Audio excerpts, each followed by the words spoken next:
very young age, more than white girls.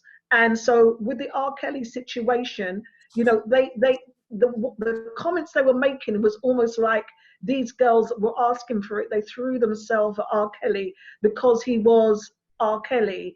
And so they more or less knew what they were going, you know, getting themselves into. And, it's so sad. It's sad that, you know, as women, we can't support each other. And we always see the woman as the one that's done something wrong. And, you know, we elevate the man. And as women, we're always, you know, black women, we always protect our black men because we understand how society sees them. And because of, you know, they have so much against them, we as black women, we lift up our men. We put them on this pedestal that they're something, you know. Even if you look at the African community, if they've got a male, that man doesn't do, you know, that boy child doesn't do anything, while the girl child will be cooking, cleaning, but the boy is just education. He's spoiled by his mum. And we have that in the West Indies as well. And it's because of that, it's women grow up with a certain perception of men. And because of their perception of men, when an allegation like this is brought against a man that in terms of child sexual abuse, they will not put the blame on him straight away, or sometimes not at all. They will look at the victim. They've done something to make this man do that, because, you know, they can't. It's so unconscious and it's so biased in the black community, and it's really, really sad. Do you know what I mean? That people have that kind of mindset. Josephine shares your sentiments exactly. She says there is an elevation of males and putting them on pedestals of innocence. Yeah.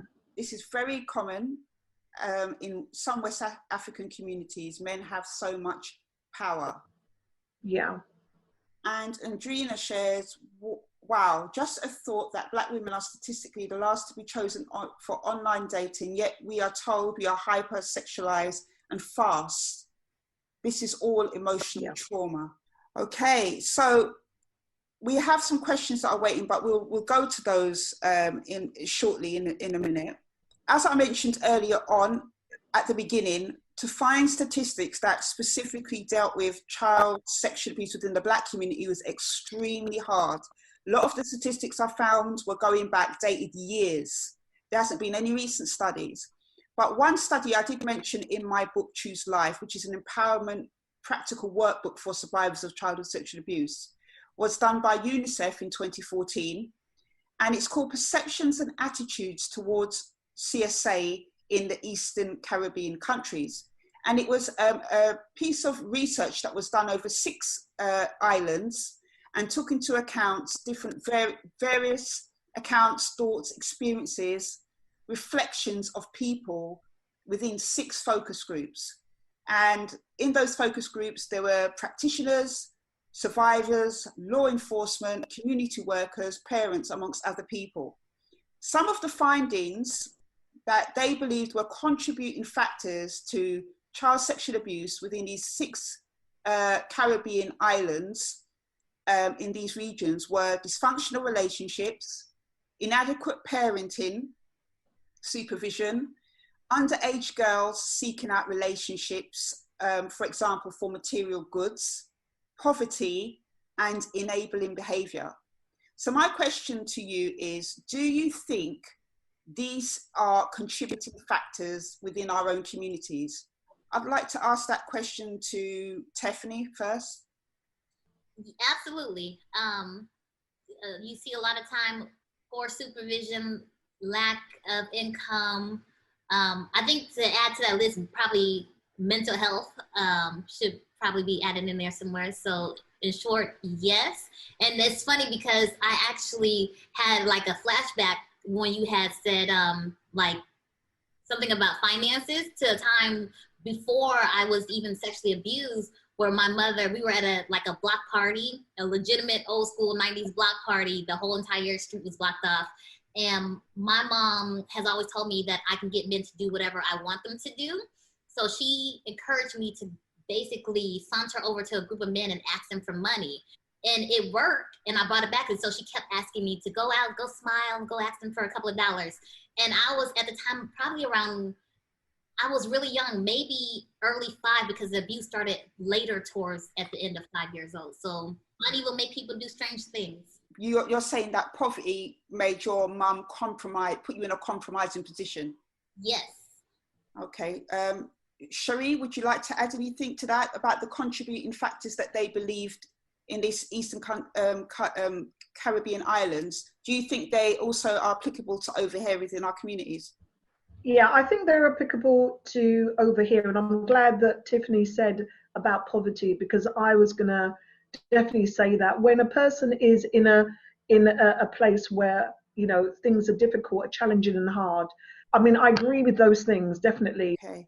And I see you nodding your head in agreement, Davina. So I guess you're in agreement with both what Tephany and Sheree have shared about contributing factors. Definitely. I think also one thing to add as well, lack of childcare sometimes, you know, when as a parent, you feel like you just need to get out there, you need to bring home things.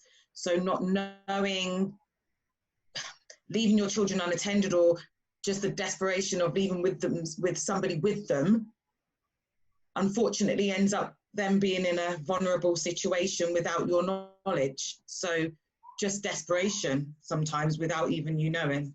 I could add to that one. Yeah, and it's funny you should say that, because in this piece of research that I read, that was one of the things they said. Because of poverty, parents usually a lot of the households were single parent households with the mothers. Mothers used to have to go and work maybe 2-3 jobs, and they would just leave their child with whoever is in the house. Don't really know them, but for a lot of victims, that's how they ended up being in situations where they were sexually abused and compromised.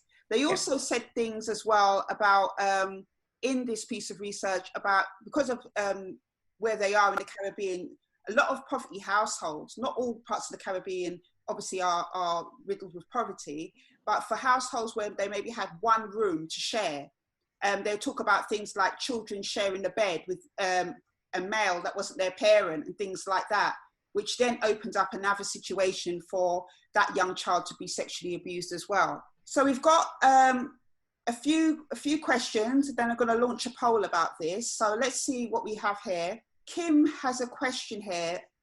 I don't know who wants to answer this, but she has 2 questions. She says, I'm in the process of therapy and have issues with sex with my husband. Have any of you dealt with this issue? So I see Davina nodding her head here. So Davina, would you like to answer that question? Just to let you know, I haven't completely dealt with it. It's still an ongoing issue for me. For me, unfortunately, my best time of enjoying that sexual intercourse is most of the time, shall I say, is when I've had a bit of a drink. That is when I will end up being my most spontaneous self. And my husband now knows that, unfortunately. Like, so he knows that, oh, that it's going to be like that. And it does have a massive, massive impact on certain things you want to talk about or even want to do with your husband during sex. It's difficult. My husband smokes. The person that did this to me smoked. So if he comes into the bed and he smokes, that's a total put off for me. That's a trigger. So I haven't completely got over it, but I have become better. And my only advice is definitely chat, have a talk with him, because the more I spoke about it with my husband, the easier it has become. But like I said, I'm still find it quite difficult at times. Thank you for sharing that with us, Davina. I know that couldn't have been easy, but thank you. We have another question here. Can I? Oh yes, okay, sure. Can I just add to that question? Yeah. So I'm so proud of. Is it the lady? What's the lady's name? Sorry. Davina. Kim.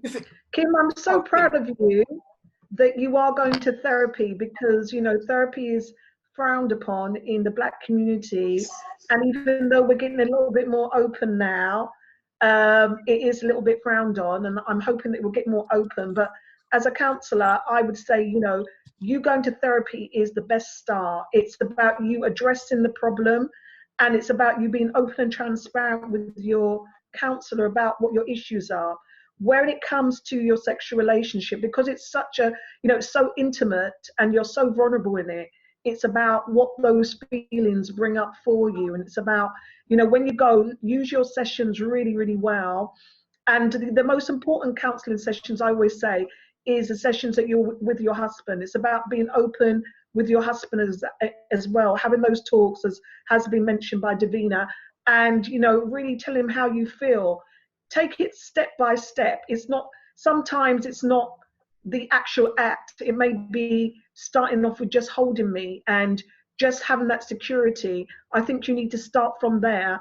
But as you speak with your therapist, I'm sure that she would take you through that process. But I just wanted to say well done to you, Kim, for taking that initiative and to see a therapist. Thank you for that, Sheree. Yeah, well done, Kim. And thank you for being so open and honest and brave enough to share it in this public forum, your question. We have one comment that came from somebody. They said that they were abused in the 70s and they think the reasons for underreporting may have shifted slightly. So they just wanted to share that from probably their time growing up in the 70s to now, the reasons might be different. We've got one other question, but we will come back to that, or one other comment. Okay, so children are not developmentally capable of making decisions about engaging in sex, nor are they mentally and emotionally prepared to deal with the lifelong negative outcomes of being sexually violated.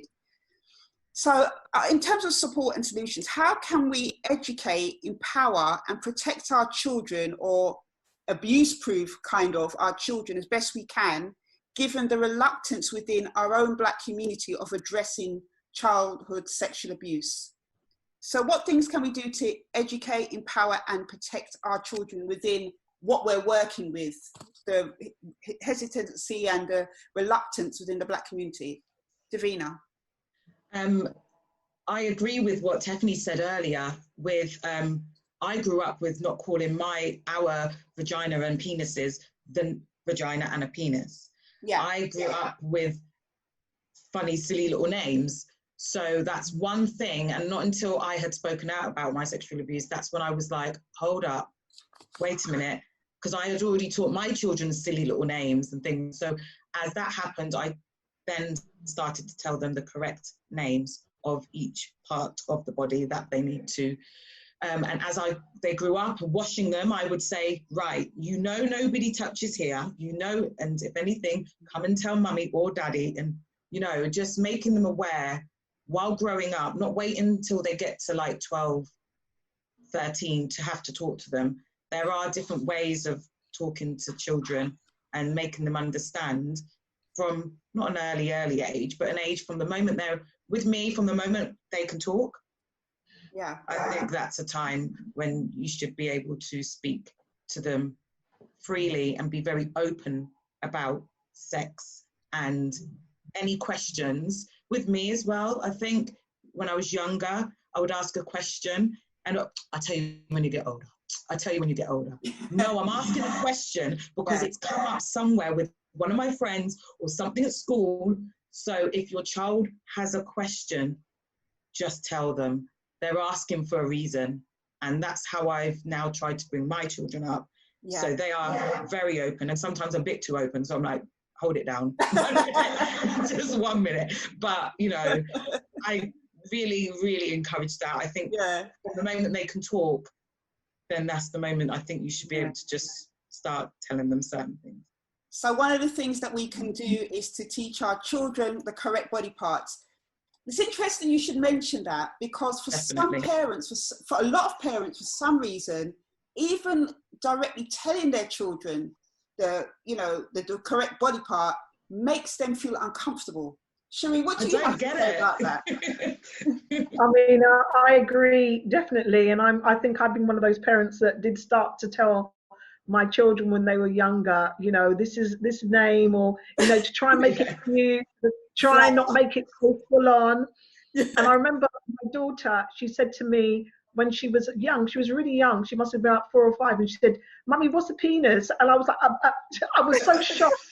She said the actual word, because I always gave it these little cutie names, you know. But just to say now, but I think it's definitely the responsibility of a parent to educate their children. We need to now know that we can move forward. We don't have to be like our parents who kind of, you know, shied away from certain things. We as a parent, we have a responsibility and a duty of care to our children to talk to them about, you know, sexual abuse. And we have so many resources now, like on the NSPCC website. There is so much stuff and resources, information out there that you can talk to your children. You know, I talk to the children in reception. You know, I do the no pants rule so that they know that, you know, the different body parts, but also know what is private, and where, you know, someone shouldn't be touching them inappropriately. So much so that one of the parents came up to me and said, my daughter doesn't want me to change her now. She tells me to go out the room, you know, while she changes. And I think, but that's great because she's taken on board. And I try and do it in a fun way. And we do pictures, and, you know, we do coloring. We do knickers, and we color in the knickers and make it all pretty. But you have to start educating your children from young, definitely. And as I said, in terms of education now, sex education, sex ed has really gone up a notch, and they're really being open and transparent. And it's not just about the child sexual abuse. They will talk about FGM, which, you know, a lot of the children, you know, some of the children have gone through, even sex texting, you know, those kind of things as well, because children can experience abuse in so many different ways, peer on peer. So those things now, the school is also making sure that they are doing their part. The school, what they're recognizing now, it's got to be more holistic. It can't just be about the education and knowing your maths and English. We have to teach children how to live in this society, what to be aware of, to know, you know, how they can safeguard, how they can protect themselves as well. And when we talk about this, yeah, the children laugh and they giggle, but it's also helping boys to have a more of an understanding and respect for girls as well. Because I think because sex ed was like the boys would be taught one here and the girls would be taught here before and not together, that, you know, boys didn't understand a lot and girls didn't understand a lot. But it's about allowing children to have an understanding what, you know, what sex ed is, you know, what abuse is. And, you know, we also try to educate the parents. As I said, there's a lot of information out there. There's a lot of support groups. There's so much online that you can learn from and that you can teach your children. But it's our responsibility as parents to be the first port of call. Most definitely. And before we just quickly let Tephany add a point here. So we're saying that how we can help the children that we come across today is all these things that both you and Davina have shared. Obviously, the generations before us, or my generation, or Davina or Tephany or your generation, all it is now is about educating, if they've got children and stuff, on how to empower their children. And one of the ways we can do that is to give them correct name for body parts, teaching them also as well maybe about healthy relationship, what healthy relationships look like. You know, it's not healthy for instance, a dad to be having a sexual relationship with his daughter. So, you know, those are also things that we have to look at as well. Tephany, I'll get to you just in one sec. We had a question here. Oh, we had a comment here from Josephine. She said, you need to have a close relationship with your mother or safe carer. Relationship is crucial. Listen to them every night. Never dismiss their daily concerns, experiences. Talk to your child. Groomers know how to identify children who have fractured relationships. I definitely would agree with that. Tephany, did you want to quickly just add a quick point to that before we move on? I have 2 points in 30 seconds or less. So, okay.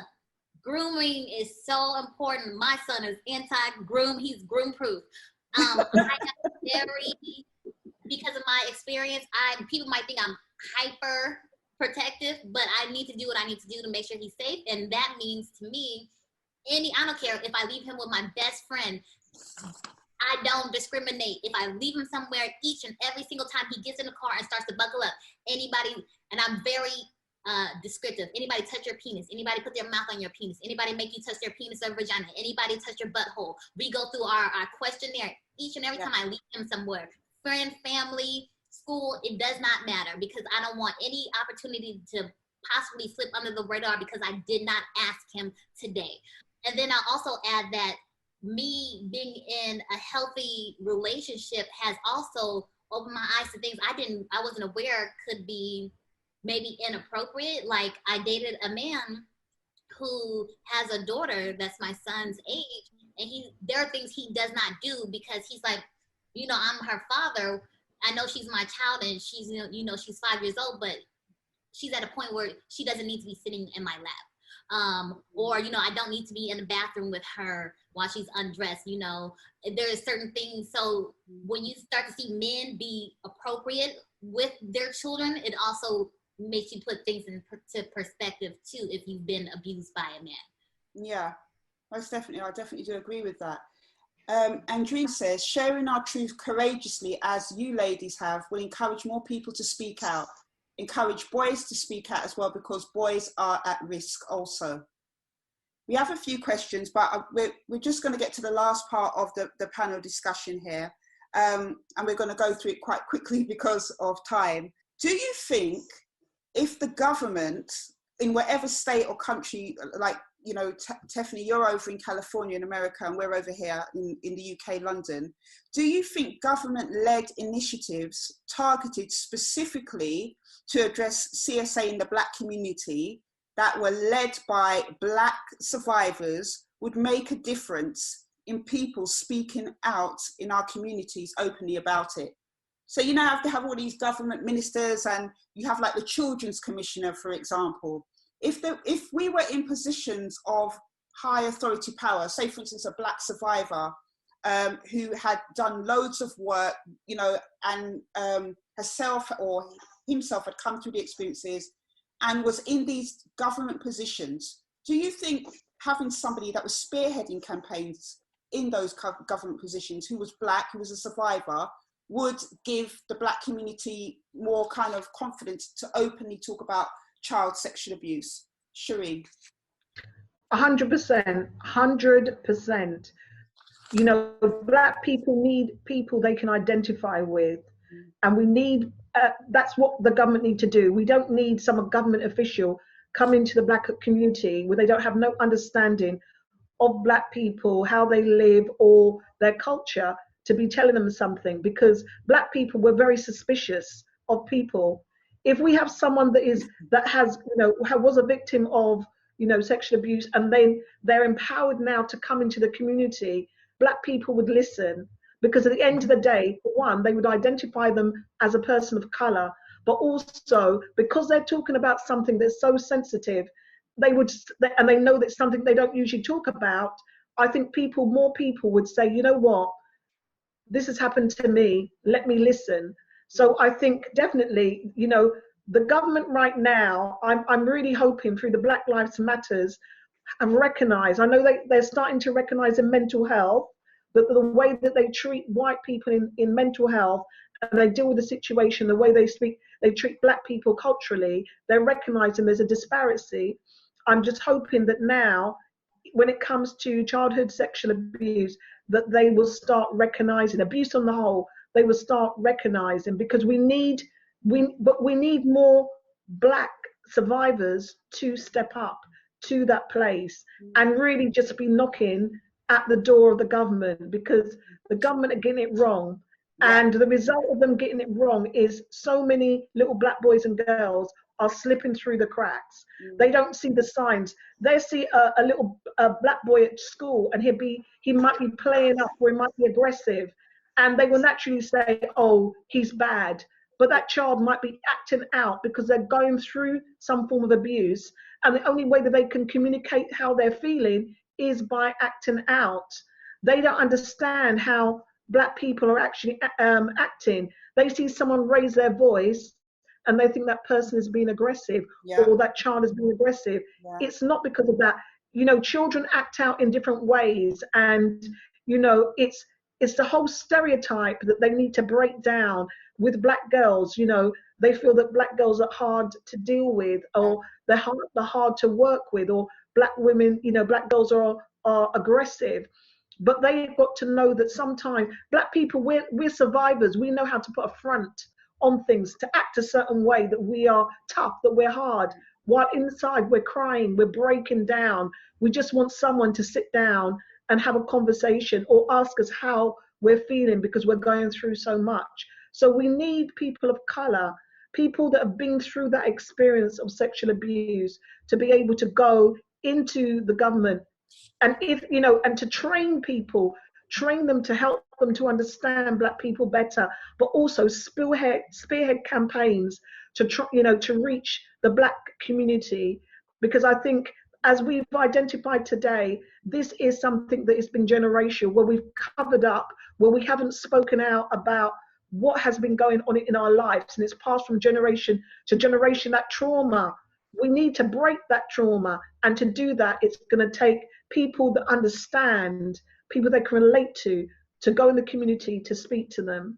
Most definitely. And I would definitely say, you know, it's also, and this is probably for another conversation, it's also about the government recognizing that and letting Black people into those positions. A typical example of this is a national inquiry over here in the UK, the Independent Inquiry into Childhood Sexual Abuse. They don't have anybody that looks like me, you, the panel, on their panel, on their consultants, or on their inquiry. We have white males, mixed males, and a white woman, but there is nobody that Black people can say, actually, here is a Black person who's in a high position of authority, who's part of a process that is helping empower survivors. So I think the government also, I think that obviously the whole kind of race thing does come into play here. As I said, it's for a different conversation, but it's also about them opening up to that. So also, we'll move on quickly to the point, to the next point. And this is addressed to Davina. So Davina, I just want you to share it just for a couple of minutes, really. Yeah. A difference that positive support can have in the recovery and healing of a CSA survivor. So I interviewed Davina back a couple of months ago on my YouTube channel, which is specifically covering issues to do with childhood sexual abuse, and it's called Daughter Arise. And Davina's story really did amaze me, and it shouldn't really have amazed me, but it did, because in all my years of supporting survivors, over 10 years of supporting survivors of all ethnicities, but specifically in the experiences of the Black community, Davina had positive support from her family on disclosure and in going to court against a family member. So Davina, I just want you to just quickly share with us how you came to be abused, what age, and then your disclosure and the positive experience you had with your family. So if you could just take a couple of minutes to share with us. Yeah, so I was abused by my mum's half brother. This was done in the summer holidays where my mum and dad would still continue to go to work and leave me and my brother at home, which we were capable of looking after ourselves. So this was between the age maybe of 10, 11, it was fine. So my mum would obviously go to work, but my uncle, I don't even like to call him, the person that did this, he would say to my mum, I'm going to go and check on the children, which he would. And it's kind of started from there. He would sexually abuse me. Me and my brother used to make camps, like duvets and sofas, etc. And he would come in. What the difference here with this is, he made me think that all of this was okay. So that's why I carry a lot of disgust and I feel a lot of shame, because I think I should have known better. So I only spoke out about this 5 years ago. I told my mum and my dad over a phone call. This was with my mum. I told her, she rang me, sorry, to say, this has happened to such and such. I don't know what I would do if this was you. I went very quiet. I couldn't speak, my throat closed down. So she picked up something was wrong. I told her, she put the phone down. I automatically thought, that's it. This is the reason why I didn't want to say anything, because she doesn't believe me. It wasn't that. She basically called back and I said, I didn't think you believed me. She said, why would I never believe such a thing? Cutting all of that, she believed me. My family were very supportive. This went to court. It was one of the most hardest things I've ever done in my whole entire life. This man was sentenced to 6 years, but in the UK, you do half your sentence. He was out after 3 years. Again, my family was supportive through that. He came out and he was continuing to be around the area that he wasn't supposed to be, which is where I live. This man is still in the area where I live right now. And it's something I have to basically now deal with. And what was the impact of having positive support for you from your family? So you spoke out, you went to court. What difference do you think it is made in your journey, having that positive support? That positive support was a massive relief. From the moment my mum said, "Why would I not believe you?" I cried. I absolutely cried, and I beat myself up about it a little bit because I wish I'd said something a little earlier, because I was battling without, you know, having that extra support helped so much. But then on the other hand, I sometimes wish I never even told them, because they're now, especially my mum, beats herself up about certain things. My dad will speak to me about it only when I bring it up, if I have something to tell him. But my dad doesn't mention it at all. So sometimes I wish I'd never said anything, because I know deep down they're beating themselves up about it. But the support from them was absolutely, most definitely the best I could ask for at that moment, going through court and just knowing that they believed me. Thank you. Thank you for sharing your experience. Can I yeah. tell something? Yep. So is it okay for me? Yeah. So if you can kind of sum up in a minute. Yeah, so I just want to ask you, Davina, is that okay? Davina, did you and your family go through any family therapy? Because at the end of the day, that's something that has really affected your family. And it's important because, you know, as parents won't know how to handle that. You know, that situation, even though they were supportive, which we praise God and thank God for. Have you guys ever thought about going through therapy as a family to be able to talk through this situation? No, we've all had therapy individually. My mum has her therapy, a very, very short therapy. Mine finished after 2.5 years, just in July. My dad, he's a very typical West Indian man. He just wouldn't, he'd be like, "I don't want to talk to nobody, leave me alone." So I was like, that is how he would be. And I know, like I said, though, if I bring it up, he'll be happy to have a chat with me. But to say, you know, "How are you feeling? How are you doing?" No. As a family, all my children know about it now. I've told all of them. Because, you know, individual therapy is one thing, but group family therapy, even if it's a couple of sessions to discuss something and really have, as we've spoken about, that uncomfortable conversation, but it will really bring a lot of closure, because it's like there's a lot of loose ends and it's about bringing the family together as one. So I'm just encouraging you there. Thank you for that. I never really thought about it, but yeah, I'll think about it now. Thank you. Okay, thank you. Thank you for all your comments regarding support. So support does actually make a difference. That's what you're all saying. Support, group support, family support, it does actually make a difference.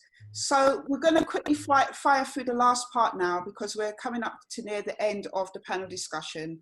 So quickly, in a few words, each of you, and we're going to take some questions right at the end. And Andrina says here, "So glad your mum believed you. Little comfort, but not the experience of so many survivors. Glad that you had support, and also that your abuser was jailed for his crime. So many aren't." So that was for you, Davina. Just to quickly sum up, because we're just going to go through these questions quickly, like, you know, 1 minute or so each. How can we empower victims, survivors, family, and the wider community to speak out about this injustice? So 30 seconds each. Tephany, how can we do that? Know that it's never your fault. No matter if you enjoyed it like I did when I became a teenager, whether somebody blames you, no matter, it's not your fault. Don't accept the burden of your abuse. It's okay to seek validation by sharing your experience, by going to counseling, and by seeking justice. Never be ashamed. Be encouraged. There's people like us that you can connect with if you need to, for encouragement and support if you don't get it from your loved ones. Thank you. Sheree, 30 seconds or less. How can we empower victims, survivors, families, and the wider community to speak out against this injustice? I think we have to take back control. We have to take back our power, because one thing that sexual abuse does, it robs us of our control and power. Yeah. And to do that, I think it's making sure you get all the help and the support you need. You know, it's about, even though it's hard, it's about speaking out, telling your truth. And it's about, if it's going to counseling, if it's going to a support group, you know, there's a lot of, you know, information out there that you can really help you and empower you. So you know, and as I said, it's about you taking back control and a power, not let that situation define you all the rest of your life. Thank you. Davina, do you want to add anything to that? I just want to say, if you have been through this or you know anybody else that has been through it, just the support, it really does help a lot. Just encourage them, even if they don't want to talk out or speak out or report it, as say, just always remember and just be that supportive person to just try and help them, listening ear, all that sort of thing. Definitely. Just, and therapy. It helps me. It can help so many people. Honestly, it does help. Most definitely. Big advocate of therapy. I'm definitely a big advocate of therapy. So Josephine says she agrees with all the comments here that's been shared, and she says the body reacts physiologically, which is different to consent. Yes, that's definitely true. So we're going to take some questions here. Does anybody actually want to come on the mic and share a question, or they're just happy to type questions in the chat? So we have in the questions here, we've got a message for Tephany here. It's from Kim. Hi Tephany, I'm from Shades of Adoption. I guess you know her then. Okay, so I guess you know who Kim is. Okay, somebody anonymously shared, I've been to therapy many times, but I feel I am still struggling in many areas. Do you think if you do not disclose or seek police intervention, your survival is answered? So Sheree, I guess that question is for you. Could you just answer that in a few seconds for us? Okay, so in a few seconds, I'll just say therapy works, but it's ensuring that you get the right type of therapy as well. So there's different types of therapy in terms of CBT, you know, psychotherapy, person-centered, so on and so forth. You know, make sure you get a counselor that, you know, has the, you know, is the right counselor for you and is giving you the right therapy. You know, CBT will give you a lot of options and will deal with, you know, your thinking process and how that affects your emotions, behavior. But maybe you need to do a little bit of psychotherapy as well to really help you. So it's important that you disclose everything. You need to be in an environment where you feel safe and you feel, you know, to be able to speak and you know, just say everything that's happening with you, because you can't get help if you don't, you know, talk about everything. So as challenging as it may be, I'm encouraging you to do that. Thank you for answering that question. Does any of our attendees at this point want to put their hands up and come on the mic or ask a question, or they're just happy to do that in the chat? Because as I mentioned before, you know, if you want to ask the question by putting your hands up, you can do so. Okay, Kalpana's got a question, so I'm going to allow her to talk. Kalpana, would you like to come on and just quickly share your question in 30 seconds or less? Hi, can you hear me? Yeah, we can hear you. Hi, I just think that we need to have representatives of the BAME community in storylines like EastEnders or Hollyoaks, you know, mainstream programming that everybody gets to see, where these storylines are depicted, so that, you know, we can have conversations about this, like younger children will be seeing storylines like this, and then it becomes not so much of a taboo to talk about with your friends, and then maybe you can talk about it with adults you trust. So I don't think I've seen anything like that. Not that I watch much TV these days, but you know, programming like in Netflix, like younger people watch more cable stuff, or you know, that sort of thing. So I don't know how we get that out, because as well as the, you know, the statutory education through schools and local authorities and charities, people learn more through, you know, fictional storylines, but you do get educated, and then it's less of a taboo to talk about. I'm sure if I saw something like that on EastEnders when I was like 11 or 12 or 13, I would have brought it up a lot earlier. I do think that TV is a medium, and social media obviously is what young people do come across a lot nowadays. So it is a powerful medium, I suppose. Do you guys agree with that?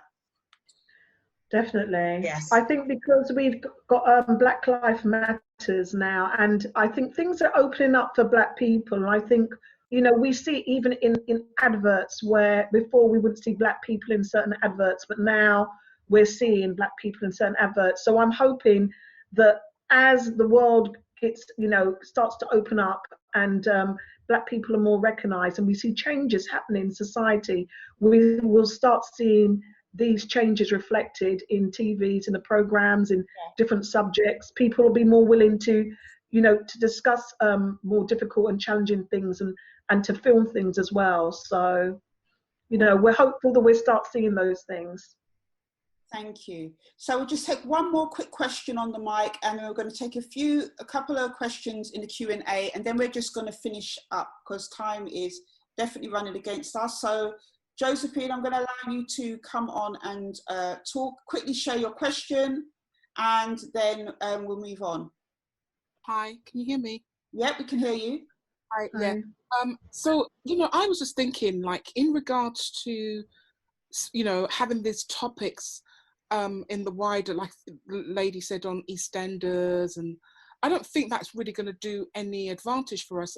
I think it's just going to really add to the stereotype and possibly the demonization of the Black male, you know, that we're experiencing anyway. And I think that the topics that really need to be dealt with on a wider scale is the sexualization of Black females and Black children. Some of us, yes, we might mature physically quicker, you know, but it doesn't mean that you're ready and ripe for plucking, if you see what I mean. So I think that there are, rather than, let's talk about sexual abuse within the community, I don't think that's beneficial, because what we see within this society is that immediately you become stereotyped. And what we need is our own people, professionals like all yourselves, to start our programs and join together and do intervention within the schools and within our community, and also to do campaigns, awareness campaigns about the stigma and keeping things secret and opening up. We need to do it within our own community, within ourselves. This is what I feel, but on a big level, if that's possible, you know. Yeah. Thank you for sharing that. Thank you for sharing that, Josephine. I definitely think that is definitely a point that all our panelists have brought up about using this subject to collectively come together. I don't know if anybody wants to add anything quickly to that, and then we're going to just quickly take some other questions. Does anybody want to add anything? Okay, so, okay, Tephany, do you want to quickly add something? Yeah, I think I have, because maybe where I'm located in the States, I have a little different perspective, because here in the States, I feel that Black people, we're already at the bottom of the barrel. And so I don't know if you guys, everybody is probably familiar with Me Too, started by, you know, Black women. Very important to talk about Black sexual assault, but however, it was overtaken by, you know, white women, and then it took off. So we have movements that Black people are putting together and trying to get the awareness out, because when we stay in the community trying to keep it kind of in-house in the community, it doesn't go anywhere. So I kind of actually think opposite, where we do need to spread it out around the world. And I think the more resources we can get, the more support we can get, the better off we'll be, because I'm not so much concerned about protecting the Black man image more than I am about protecting my child. So if I have to pick one or the other, I'm going to pick my child versus the Black man's image. Yeah. If appropriately, your image won't be affected. Yeah, most definitely. So some quick thoughts. Andrina shares here, I am a youth worker and currently in the process of writing a self-esteem project for girls, young women. You are inspiring me to think about adding a session on being a survivor. If any of you would be happy to help me write this, please do get in contact. So if that's something any of our panelists are interested in doing, I can definitely pass on the details of that to you. So I'm just going to answer one of Kim's questions because we have to finish up now. So the question I'm just going to pose quickly is, did you guys ever feel guilty in telling others about your story? So quickly, in 30 seconds or less, Davina and Tephany, did you ever feel guilty? I felt guilty telling people my story, that people like Tephany, where people didn't believe you or your parents didn't believe you. Through therapy, I met quite a few people, so I always felt quite guilty talking about my issue or my story because not everybody had the same outcome as myself. So I always felt, and sometimes even now, feel quite guilty. Okay.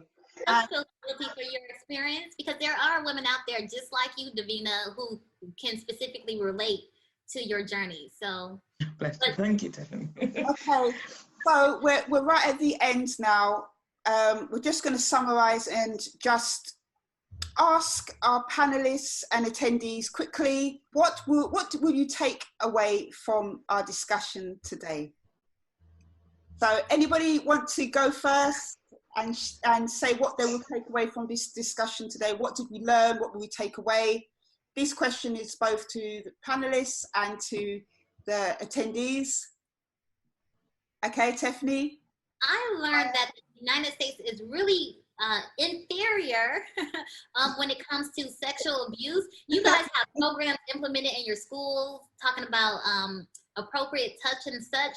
And I believe I've heard somewhere where they're on the ballot trying to make sure they don't even talk about sex ed and, you know, safe sex practices. Again, it's always a few years come around. Every few years, there's people, conservatives, who don't want even safe sex spoken about, let alone child abuse.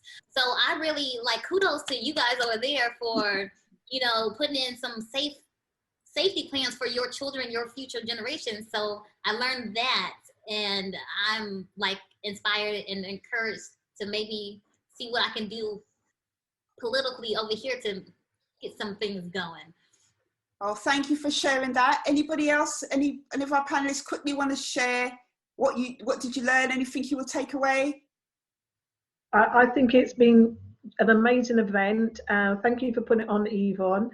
And I think what I'm taking away is really just to feel more empowered to help to make changes, especially in children's life. I think, you know, as a Black person who's doing child protection, it's making sure that the children in our school are educated, and also that we educate the parents and try and have those conversations with the parents. That's something I think I'm going to push more. Maybe I'm having a conversation with the children, but maybe seeing where the parents are at as well, because that's part of the Black community. And I think if we can try and get the parents to have a greater understanding, then that would impact on the children as well. So, yeah. And Davina, anything you learned today? Anything you'll take away? I'm going to take away that never give up. I wasn't in the greatest mind to come, obviously, today, but I'm so happy I have, without a doubt. Push yourself, no matter how you feel, whether you're down, you're low, you're up, you're high on a high. Just go ahead and do something, whether you need to do it or not. Thank you so much for sharing that, what we would take away from the event. So, as you know, this is only this conversation really is just a small conversation about some of the issues and challenges faced by Black survivors of CSA. There's so many issues to be discussed, but obviously time is not with us today to do that. Maybe in another event, I might do another one. But nevertheless, it's opened up the way for meaningful conversation, empowerment, support, and of course, action. And I think today, just listening to the panelists and their questions and the comments that have come in from our attendees, I think that all of us in some way, shape or form will be doing something in our own little arena to try and bring this out as more of an open conversation within the Black community. In preparing to close, so basically some thoughts just to take away is to if we know anybody who is a victim or survivor of CSA, when others collectively ignore them, we shouldn't do the same thing, no matter if it means going against the grain, because that's one of the hardest things, I think, for survivors, is going against the grain, going against their family, going against their community, especially if that's all they've known their entire life. So trying to be supportive to that person. Also trying to help a survivor or victim find the right support. As one of the points that Sheree did mention about the importance of having somebody that looks like you, that has gone through the same experiences, that is really, really powerful, because somebody can get something from that person's courage or bravery or hope. And all of us in our own little way are doing that. Another thing to share is, if you are a survivor, just a second to what Davina shared, you're not alone in your experience. There are organisations out there. Daughter Arise is an organisation I run. I've been supporting survivors as a volunteer for 10 years. There's NAPAC, there's support for mothers and children who have gone through sexual abuse. There's counselling. There are so many different ways that you can get support. You don't have to go through this experience alone. And another thing I think is really important to share here is, if you suspect anybody within your church, your community, within your family, might possibly be going through sexual abuse, or maybe being sexually abused within the family, you have to report it. This is part of the problem within the Black community of enabling. Enabling is a huge culture amongst us. It is, people think by turning a blind eye, you know, it will go away. It won't go away. And as adults, as people who've gone through it, or in our positions that we are in, whether in our jobs and stuff, we have a responsibility to those children to report it. This is where the empowerment comes in. This is where the action comes in. NSPCC over here in the UK, you can report your concerns confidentially. You don't even have to give your name. Leave it to the professionals. Once you report it, they will decide whether this child needs intervention or not. Your only responsibility is to report it. Don't turn a blind eye, because that child really does need you in that moment. And also, quickly, you can report any concerns to NSPCC, the police, MOSAC, Mothers of Sexually Abused Children. And as I said, there are support services out there for survivors. As I mentioned, Daughter Rise, NAPAC, 1 in 4, and Southall Black Sisters. There are only a few organisations out here that do support, which are specifically aimed at Black people. And we're not excluding any other race from anything, because survivors come in all shapes and sizes, but people sometimes do feel more comfortable sharing with people who are of the same culture and race. So we have to take that into account. So you have one last question, and then I just want to let Davina, Tephany and Sheree just tell us where we can reach them. And I will, if I have you guys' permission, send you links to all their social media, their and the stuff that they're doing, all their endeavours. Kalpana says here, thank you for the event, Yvonne, and the panel. I think a lot of the taboo and shame applies to the Asian community as well, and more needs to be done. Thank you for inspiring me. Oh, thank you so much for that lovely comment. That is so encouraging. Thank you so much. And we have a couple of comments here. One's aimed at Sheree. Can you do something on safeguarding procedures, Sheree? The other comment from Andrina is, thank you all for an excellent presentation. So on that note, we are now at the end. Woo, we made it through 2 hours. Amazing, amazing. Thank you so much. I feel so happy to have put this on. It's the first time I've done any type of panel discussion. So I watched a lot of David Dimbleby to get some, you know, tips. But, you know, as I go along, and if I do these other types of events, then, you know, I'm sure I will master being a moderator. But I just want to ask Tephany first, where can people find you? You can find me on YouTube. Join Kim with Shades of Adoption, which is my adoption support group on Facebook. I also just launched my website this weekend, which is TephanyStewart.com. Well, Tephany.com, and then all the other places, Tephany Stewart.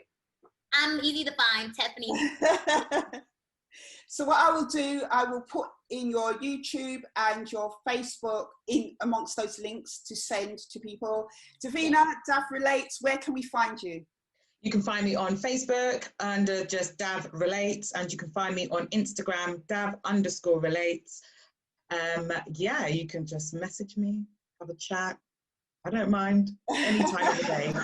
So even if you're in California, Tephany. So what I will do is that I will share your social media handle, your Insta, and follow you there. And Sheree, where can we find you? You can find me on Facebook. I'm under Beauty for Ashes Counselling Services, and you can find me on Instagram as well. And I am on Twitter as well. So you can find me, and I'm sure, you know, it would be lovely to hear if people do need that help and support, if people do need counselling. I'm a qualified counsellor with the BACP, the British Association of Counsellors and Psychotherapists. I'm also a DSL safeguarding officer. So, you know, if you need to have a chat, please get in contact with me. I will email you all their details and you can get in contact with them as well. I just want to take this time just to thank my panelists. You know, I just can't explain to you, I just feel really empowered by this conversation. And I knew when I reached out to you ladies, you know, that you are ladies who are about action and they're about empowerment. So I knew it was always going to be an amazing conversation. And I just want to take my time to thank you, Tephany, all the way from California, bright and breezy, first thing in the morning, joining us. It's always a pleasure to talk to you. And Davina, thank you so much.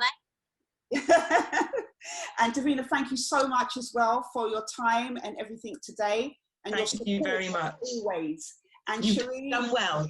Oh, thank you. So proud of you. So proud. So much. It means a lot. It does mean a lot. And Sheree, just thank you so much for everything that, you know, you've always supported me in, and just thank you for your time, and all of you, your knowledge and your experiences have really, I've learned something new today. You know, I've learned a lot from each of you as well, you know, and I would definitely take that forward to encourage me to continue my work. Yeah, and we just want to say, I'm sure I speak for all the panelists as well, thank you so much